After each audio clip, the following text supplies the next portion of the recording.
El Espíritu Santo se personifica. ¿Acaso será una persona?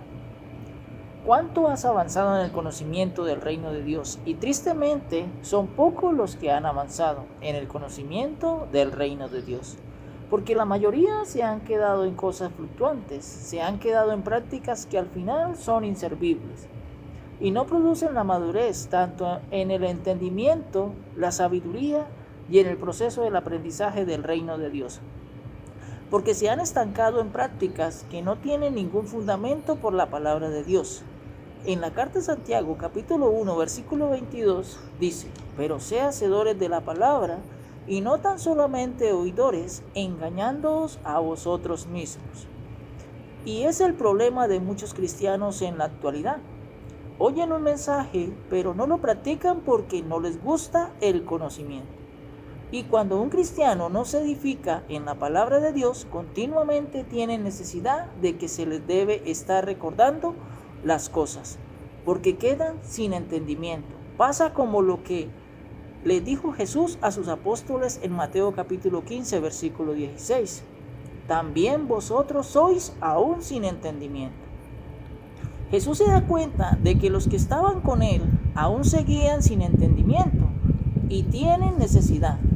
El apóstol Pablo dice en la carta a los Hebreos capítulo 5 versículo 12: porque debiendo ser ya maestros después de tanto tiempo, tenéis necesidad de que se os vuelva a enseñar cuáles son los primeros rudimentos de las palabras de Dios, y habéis llegado a ser tales que tenéis necesidad de leche y no de alimento sólido.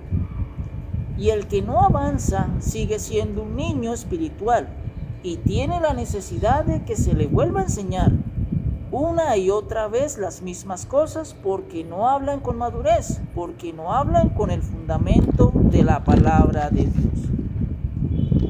Y digo que son niños espirituales porque tienen que escuchar cada día palabras de motivadores en que le digan todo está bien, que le digan que todo se puede alcanzar en Dios, palabras que digan la victoria es del Señor.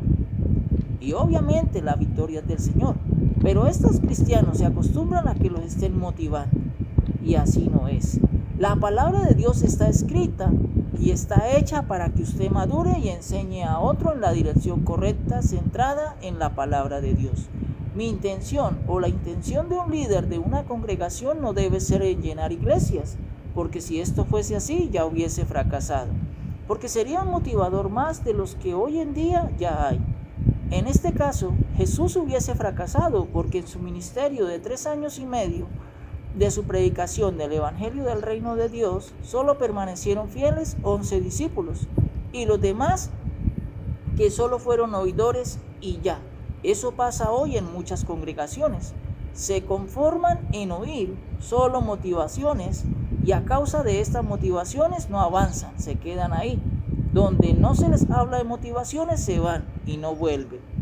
La palabra de Dios nos dice de que debemos actuar en conformidad con la voluntad de Dios y nos dice que no siempre las cosas nos saldrán bien, pero nos ayudarán para bien, como lo dice Romanos capítulo 8 versículo 28. Y sabemos a los que amamos a Dios, todas las cosas nos ayudan a bien. Esto es conforme a su propósito, los que son llamados. Hoy vamos a hablar del por qué el Espíritu Santo, sin ser una persona, se personifica o se le da cualidades o características de una persona. La respuesta fundamental está en la cuestión de los idiomas. Hablemos un poco de la gramática. ¿Qué es la gramática? Es el conjunto de leyes o de normas y reglas para hablar, escribir e interpretar correctamente una lengua, un dialecto o un idioma. Ninguna de las lenguas o los idiomas que existen carecen de una norma gramática.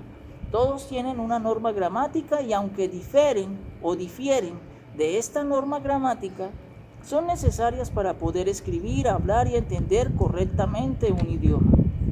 Ejemplo, el idioma español y el inglés.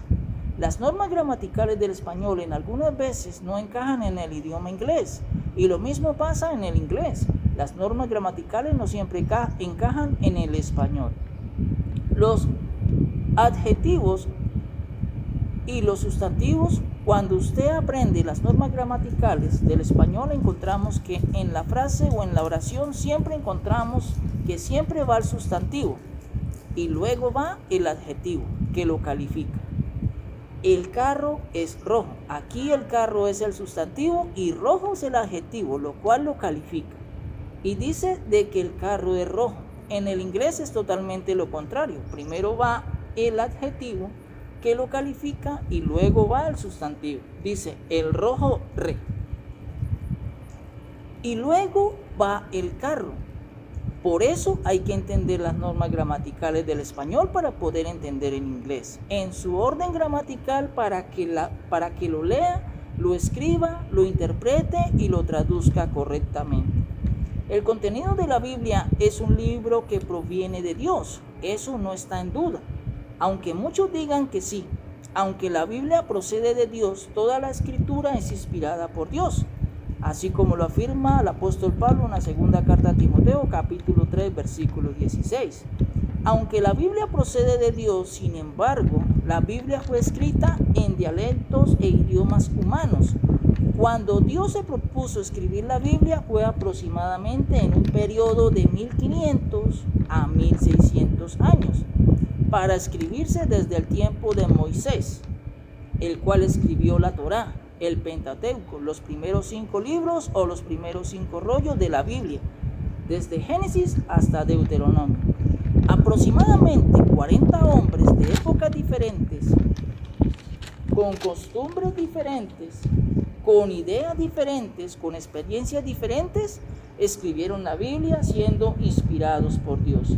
A pesar de esto, así Dios utilizó lenguas humanas, lenguas o dialectos que ya estaban vigentes, que ya los hombres hablaban. Nunca dice la palabra de Dios en que Dios inventó o creó una lengua aparte de las lenguas humanas. No, Dios utilizó las lenguas existentes. De esta manera encontramos en que Dios utilizó 2 o casi 3 lenguas. Encontramos de que la Biblia fue escrita en hebreo y en el griego principalmente, pero en algunas partes de la Biblia se escribieron en arameo, siendo una lengua similar al hebreo.